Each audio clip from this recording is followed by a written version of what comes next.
খালটিকে সমুদ্রপৃষ্ঠের সমান না করে একটি লক সিস্টেম ব্যবহার করবে।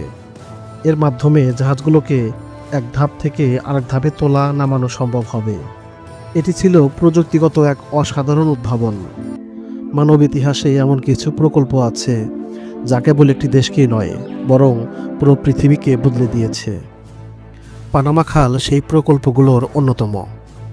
প্রায় 82 কিলোমিটার দীর্ঘ এই খাল আটলান্টিক ও প্রশান্ত মহাসাগরকে যুক্ত করেছে, বদলে দিয়েছে বৈশ্বিক বাণিজ্যের মানচিত্র এবং খুলে দিয়েছে আধুনিক অর্থনীতির এক নতুন দিগন্ত। পানামা খালের ইতিহাস অনেক পুরনো।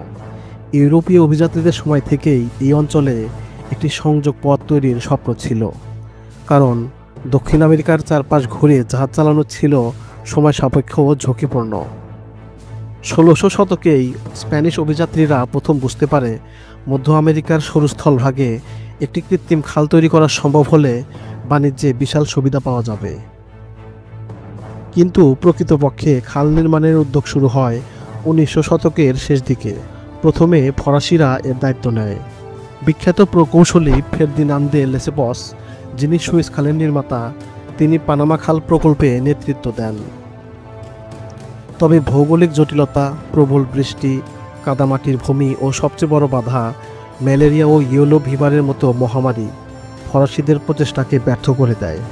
হাজার হাজার শ্রমিক মারা যায় আর প্রকল্প থমকে দাঁড়ায়। 20 শতকের শুরুতে প্রকল্পটির দায়িত্ব নেয় যুক্তরাষ্ট্র। তারা নতুন পরিকল্পনা করে খালটিকে সমুদ্রপৃষ্ঠের সমান না করে একটি লক সিস্টেম ব্যবহার করবে। এর মাধ্যমে জাহাজগুলোকে এক ধাপ থেকে আরেক ধাপে তোলা নামানো সম্ভব হবে। এটি ছিল প্রযুক্তিগত এক অসাধারণ উদ্ভাবন। 1904 সালে যুক্তরাষ্ট্র আনুষ্ঠানিকভাবে কাজ শুরু করে। বিশাল জনবল, আধুনিক প্রযুক্তি এবং চিকিৎসা বিজ্ঞানের অগ্রগতির ফলে এবার প্রকল্প এগোতে থাকে সফলভাবে। ডাক্তার উইলিয়াম গর্গাস মশা নিয়ন্ত্রণে বৈপ্লবিক ব্যবস্থা নেন, যার ফলে ম্যালেরিয়া ও ইয়েলো ফিভার অনেকাংশে কমে আসে। এটাই ছিল খাল নির্মাণের সবচেয়ে বড় সাফল্যের চাবিকাঠি।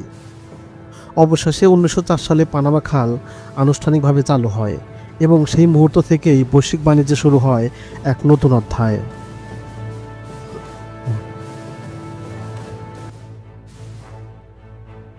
পানামা খালের সবচেয়ে বড় বৈশিষ্ট্য হলো এর লক সিস্টেম। জাহাজগুলো খালে প্রবেশ করার পর বিভিন্ন লকের মাধ্যমে ধাপে ধাপে উপরে ওঠে বা নিচে নামে।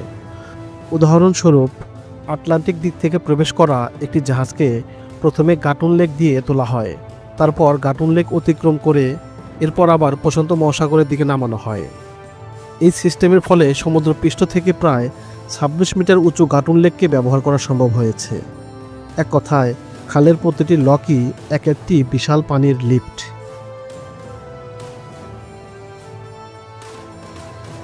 পানামা খাল চালুর আগে আটলান্টিক থেকে প্রশান্ত মহাসাগরে যেতে জাহাজগুলোকে দক্ষিণ আমেরিকার দক্ষিণ প্রান্তে কেপ হর্ন হয়ে প্রায় 13,000 কিলোমিটার ঘুরে যেতে হতো।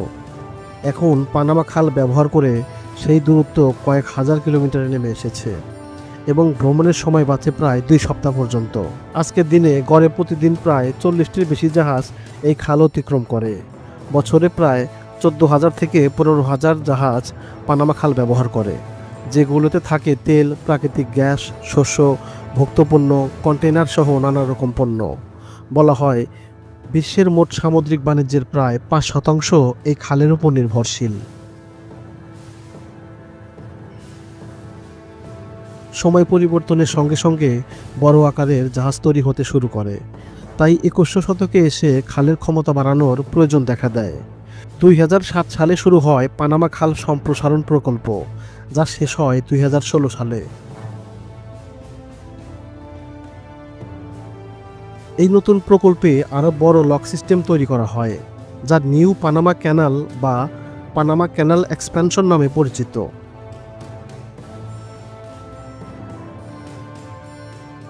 এখন বিশ্বের সবচেয়ে বড় কন্টেইনার শিপ বা সুপার ট্যাঙ্কারগুলোও খাল ব্যবহার করতে পারে।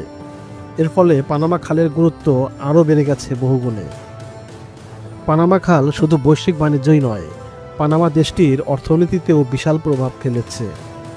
বর্তমানে খাল থেকে পানামা সরকার বছরে কয়েক বিলিয়ন ডলার রাজস্ব আয় করে। এই আয়ের মাধ্যমে দেশটির অবকাঠামো, শিক্ষা ও স্বাস্থ্য খাতে ব্যাপক উন্নয়ন সম্ভব হয়েছে। একসময় খালের নিয়ন্ত্রণ ছিল যুক্তরাষ্ট্রের হাতে, কিন্তু 1999 সালে একটি ঐতিহাসিক চুক্তির মাধ্যমে খালের পূর্ণ নিয়ন্ত্রণ পানামা সরকারের হাতে আসে। এরপর থেকে খাল দেশটির জাতীয় গৌরব এবং অর্থনৈতিক সমৃদ্ধির প্রতীক হয়ে দাঁড়িয়েছে। অবশ্যই পানামা খালের সামনে অনেক চ্যালেঞ্জও রয়েছে। জলবায়ু পরিবর্তনের কারণে খালে পানি সরবরাহ কমে যেতে পারে, যা জাহাজ চলাচলে প্রভাব ফেলতে পারে। এছাড়াও আঞ্চলিক প্রতিদ্বন্দ্বী হিসেবে নিকারাগুয়া খাল প্রকল্পের কথাও মাঝে মাঝে সামনে আসে। তবুও পানামা খাল এখনও বিশ্বের সবচেয়ে কৌশলগত ও গুরুত্বপূর্ণ বাণিজ্য রুটগুলোর একটি। প্রযুক্তি